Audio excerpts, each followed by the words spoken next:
దాంట్లో తెలుగుదేశం పార్టీ నాయకులైన నన్ను కట్టా సురేంద్రరావు కూడా ఏదన్నా సంబంధం ఉందా అనే అనుమానంతో మా ఇద్దరిని పార్టీ సస్పెండ్ చేయడం జరిగింది. పెద్దల నిర్ణయమే శిరోధార్యం. ఎప్పుడు చంద్రబాబు నాయుడు గారు క్రమశిక్షణకు మారుపేరుగా ఉంటారు. ఆయన ఎప్పుడు ఏ మచ్చబడినా దాన్ని తుడిచేసుకొని వచ్చే వరకు వదలరు. నేనే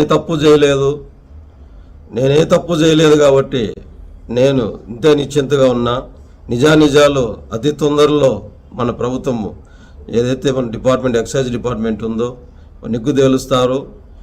మీ బిడ్డగా మీ ముందరికి అతి తొందరలో ఈ కేసుది సంబంధం లేదనే విషయాన్ని మీరు అతి తొందరలో దాన్ని చూస్తారు.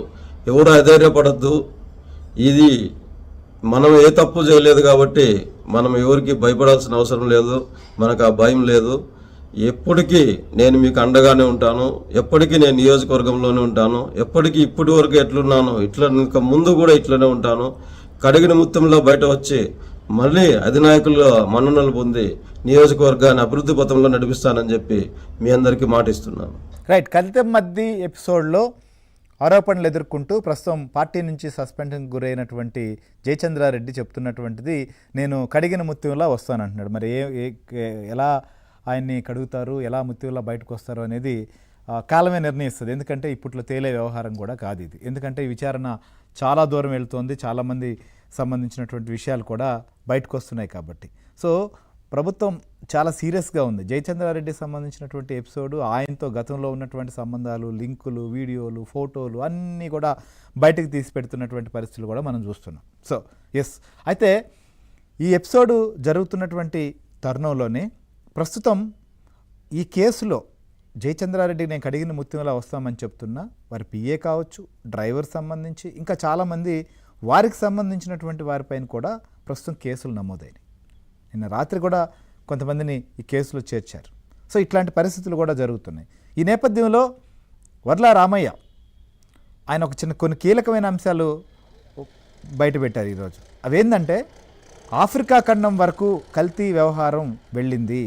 రెడ్డీస్ గ్లోబల్ కంపెనీ సంబంధించి కామరూన్లో అక్కడ ప్రభుత్వం డిస్టిలరీని సీజ్ చేసినటువంటి ఎపిసోడు కాబట్టి అక్కడ జయచంద్రారెడ్డి లాంటి వాళ్ళు కూడా అక్కడే ఆశ్రయం పొందున్నారు.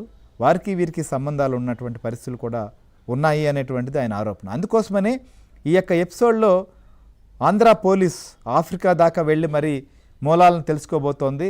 ఆఫ్రికా దాకా వెళ్ళి అవసరమైతే పట్టుకొస్తారనేటువంటి విధంగా ఆయన మాట్లాడారు. ఎందుకంటే ఆఫ్రికా ఖండంలో జరిగినటువంటి పరిణామాలు, అట్లనే ఆంధ్రప్రదేశ్లో కల్తీ లిక్కర్ వ్యవహారం, ప్రస్తుతం ఏదైతే ఆ బ్రాండ్లు ప్రభుత్వం ద్వారా సప్లై అవుతున్నటువంటి బ్రాండ్లకే, ఆ బాటిల్స్కే వీళ్ళు ప్రైవేట్గా తయారు చేసి సేమ్ లేబుల్స్ అతికించి ప్రభుత్వమే వీటిని షాపులకు అందిస్తుందేమో అనే విధంగా సరఫరా చేశారు షాపులకి, ఎక్కడ అనుమానం లేకుండా కొనేవాళ్ళకి.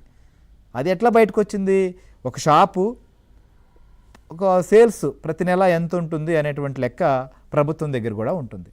సో క్రమంగా కొన్ని బాటిల్స్ సంబంధించిన విషయంలో కొనుగోలు అనేది తగ్గుతూ వస్తుంది. ఎలా తగ్గుతూ వస్తుంది, ఏం జరుగుతోందని చెప్పి లోతుగా వెళితే తీరా చూస్తే సేమ్ బ్రాండ్ పేరుతో ఆ షాపుల్లో మద్యం ఉంటుంది, కానీ వీరు డిస్టిలరీ నుంచి కొనేటువంటిది మాత్రం తగ్గిపోతుంది. ఇది ఎలా సాధ్యం అని చెప్పి చూస్తే మొత్తం కల్తీ వ్యవహారం బయటకు వచ్చింది.